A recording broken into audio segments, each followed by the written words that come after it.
안녕하세요. 투투TV의 이현민 대표입니다. 자, 베트남에 이제 처음 오시다 보면 이제 언어나 이러한 부분들 어떻게 배우는지 그리고 어떠한 방법으로서 조금 더 효율적으로 배울 수 있을지 많이 궁금하셨을 텐데 이 부분에 대해서 제가 실제로 겪었던 부분 그리고 최근에 이제 제가 회사를 조금 더 확장을 하면서 이제 저희 직원들과 그리고 제 지인분들이 이제 베트남을 좀 많이 오시는 경우가 많은데 네, 어떠한 방법으로 이제 시작을 하고 있는지 그리고 이제 세 번째로는 혹시 독학으로도 가능한지 많이들 궁금하셨을 텐데 이 부분에 대해서 한번 말씀을 드리려고 합니다.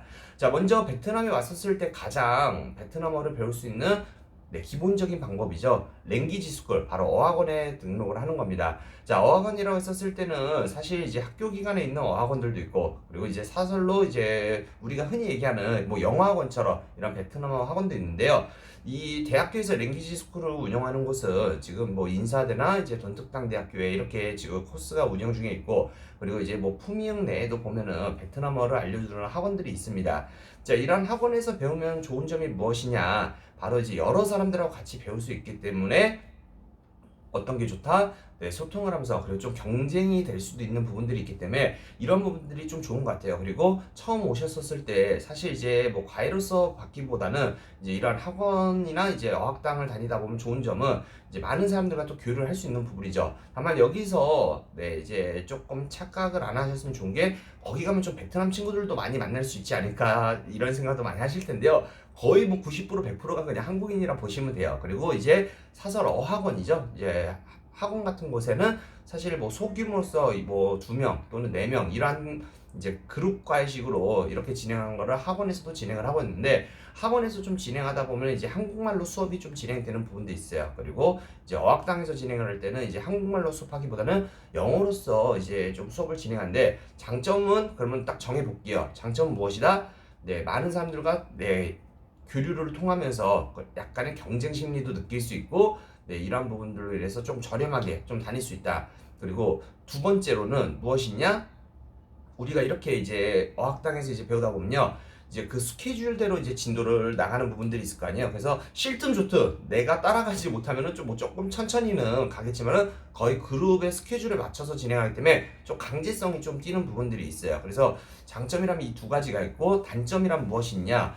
자, 우리가 언어를 이제 배우다 보면 사실 저도 언어를 배울 때 뭐 우리가 뭐 주어, 동사, 형용사, 뭐 전치사 등 뭐 이런 거를 영어로서 사실 한국말로서 설명할 때도 많이 헷갈리는 부분들인데 이 부분을 영어로서 좀 설명을 했었을 때는 많이들 좀 이해를 못 하시거나 아니면 헷갈리시는 경우가 많습니다. 또는 뭐 센스 있으신 분들은 뭐 그런 게 뭐가 어렵냐 이렇게 하실 수도 있겠지만은 분명히 이제 많은 사람들의 생각과 또 이런 부분들이 다르기 때문에 이런 부분들을 다 통틀어서 말했을 때는 영어로서 의사 전달이 되기 때문에 사실 영어를 좀 잘 모르시거나 그랬을 때는 눈치껏 조금 이해를 하셔야 되는 부분들이 있겠죠. 그래서 좀 잘못 이해하시는 경우가 있기 때문에 일단은 어학당의 경우에는 이제 조금 어느 정도 영어를 좀 하시고 그리고 젊은 친구들이나 이러한 부분, 이러한 대상자들이 가장 적합한 것으로 보여지고요. 자, 두 번째 과외입니다. 자, 과외는 사실 저도 지금 많이 이제 진행을 하고 있고, 저도 이제 받고 있는 부분들인데, 자, 과외의 경우에는 장점이 무엇이냐? 시간이 좀 편리해요. 왜냐? 나를 포커스로, 나를 중점적으로 이제 선생님이 맞춰주기 때문에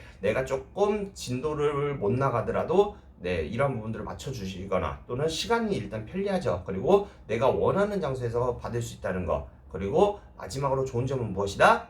바로 내가 이해를 잘 못하더라도 한국어를 가능한 선생님이 이제 저를 가르쳐 줬을 때는 이 부분들을 편안하게 우리가 베트남어를 배울 수 있다는 게 좀 장점인 것 같아요.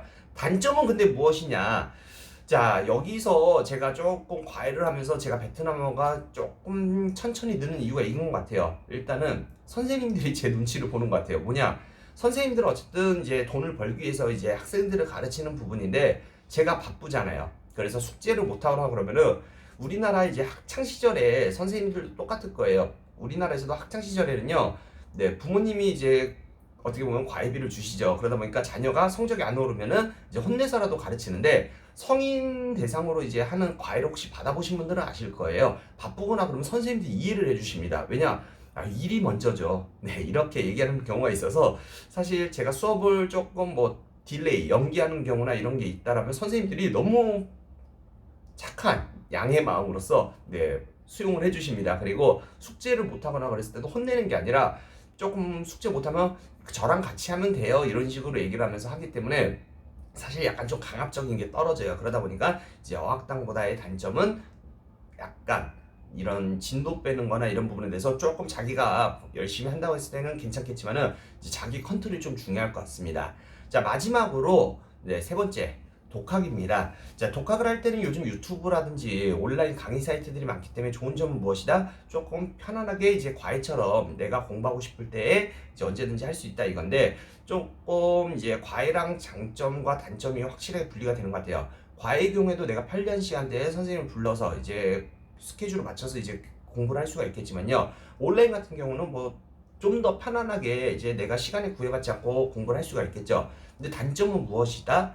바로 베트남에는 성조가 있습니다. 네, 그래서 6개의 성조가 있는데 이 성조 때문에 사실 이제 발음이 내가 듣는 것만큼 네, 많이 듣고 많이 뱉으면은 거의 흡사해지면서 비슷해진다고 하지만은 사실 조금 뭐 혀의 위치라든지 이런 부분들 때문에 이걸 조금 옆에서 네, 체크해 주실 분들이 없죠. 그래서 독학을 할 땐 사실 뭐 문법이라든지 단어 같은 경우는 많이 뭐 배울 수는 있겠지만은 이제 우리가 발음을 하거나 그럴 때는 우리가 그런 얘기 있잖아요. 영어를 이제 뭐 본토 발음이다 또는 콩글리시다, 네, 또는 뭐 동남아들은 뭐 싱글리시다 뭐 이런 얘기도 많이 하는데 네, 확실히 발음이 달라집니다. 그렇기 때문에 과외를 할 때는 장점은 네, 조금 발음을 잡아준다라면은 독학을 할 때는 약간 이런 부분들이 조금 네, 단점인 것 같아요. 보았을 때는요. 그리고 이제 과외랑 이제 독학에 대해서 약간 진행하시는 분들은 제가 이 부분을 꼭 말씀드리고 싶어요. 이 두 가지를 하시는 분들은 진짜 자기가 컨트롤이 잘 되시는 분들. 왜냐면 저 같은 경우도 컨트롤을 잘한다라고 생각하고 일도 열심히 하지만 사실 일이 먼저이기 때문에 공부를 약간 뒷전으로 가는 경우가 많은데, 조금 이제 포커스를 공부에 맞추신 분들이 조금 하시는 게 좋지 않을까 싶습니다. 그래서 우리가 베트남어 배우는 방법에 대해서 세 가지에 대해서 한번 알아봤는데요. 가장 이제 좋은 방법은 이제 랭귀지 스쿨에서도 뭐 속성반인데, 여기서 하나 제가 뭐 팁 하나 말씀드리려고 해요. 제 이제 직원이자 이제 또 지인들이 여기 넘어왔었을 때 베트남어를 빨리 배우고 싶어서 속성반을 들어갔습니다. 속성반, 어학당의 속성반요, 4시간씩 이제 공부를 하는데요. 그러면 이제 4시간씩 공부를 하다 보면 진도도 빨리 나갈 거 아니에요. 그리고 네, 그러다 보니까는 내가 빨리 베트남어를 습득할 수 있겠구나 이렇게 생각할 수 있는데, 사실 속성반의 경우에는 어느 정도 베트남에서 거주를 하고 난 이후에 베트남어를 베트남어를 조금 어느 정도 구사할 수 있고, 네, 그런 분들이 좀 듣는 게 맞는 것 같아요. 그래서 처음에 이제 지인들이 넘어왔었을 때 속성반을 들었는데 따라가지를 못해서 네, 이렇게 이제 기본반으로 하루에 2시간씩 있는 반으로 이제 이렇게 변경 신청을 해서 듣는 경우도 있는데, 그 친구들이 진짜 똑똑합니다. 근데 그 똑똑한 친구들이 그렇게 해서 이제 학습을 하는 거 보면요, 사실 제가 봤을 때는 이제 속성반이라고 했었을 때는 좀 빠르게 베트남어를 배우고 싶은데, 저 같은 사람들 있잖아요. 시간은 없는데 그래도 이제 거주한 정도는 있어서 어느 정도는 좀 들리는 것 같고 어느 정도 말은 하는 것 같은데, 조금 더 체계적으로 네, 정리하고 싶을 때 그때 속성반을 듣는 게 맞는 것 같아요. 그래서 속성반하고 혹시 기본반하고 이제 나는 빠르게 배우고 싶다 그래서 속성반을 들어가신 게 아니라 기본반을 하시고 나서 이제 뭐 추가적으로 뭐 독학을 하시든 과외를 하시든 이 방법이 좀 더 효율적이고 습득하는 데 조금 더 이제 좋지 않을까 싶습니다. 자, 그래서 이제 조금 가장 이제 바람직하고 시간 좀 여유로우신 분들은 어떤 방법이 좋냐?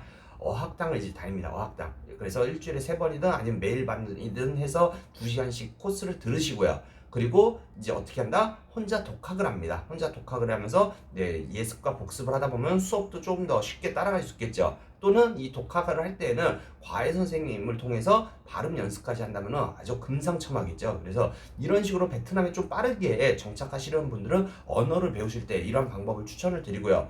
혹시라도 만약에 시간이 없다고 했을 때는요, 네, 과외를 통해서라도 네, 이제 뭐 온라인 사이트도 좋긴 하겠지만은 베트남에 이제 거주를 하고 있다 보면 사실 네, 뭐 그렇게 과외비가 비싸진 않아요. 우리가 생각했던 베트남 임금 수준보다는 조금 높게 설정이 됐지만 시간당 한 20만 동 정도 합니다. 시간당 20만 동. 그렇기 때문에 우리가 20만 동이면 사실 만 원인데 매일매일 하루에 1시간씩만 하더라도 30만 원이겠죠. 그래서 네, 그 베트남 친구들을 통해서 과외 선생님들을 통해서 베트남어를 배웠을 때는 조금 더 언어에 대해서 발음이나 이런 부분들까지 좀 잡아갈 수 있지 않을까 싶습니다. 그래서 오늘 이 세 가지에 대해서 한번 알아봤는데, 자, 오늘은 2019년도 12월 마지막 날이죠. 그래서 오늘 가족들과 그리고 이제 사랑하는 사람들과 시간을 많이들 보내실 텐데요. 다들 2019년에 조금 많은 뭐 좋은 일이 있었든 안 좋은 일이 있었든 이런 것들을 이제 훌훌 털어버리시고 2020년에는 항상 좋은 일만 있으시기를 네, 응원드리도록 하겠습니다. 그리고 새해 복 많이 받으시기 바랍니다. 감사합니다.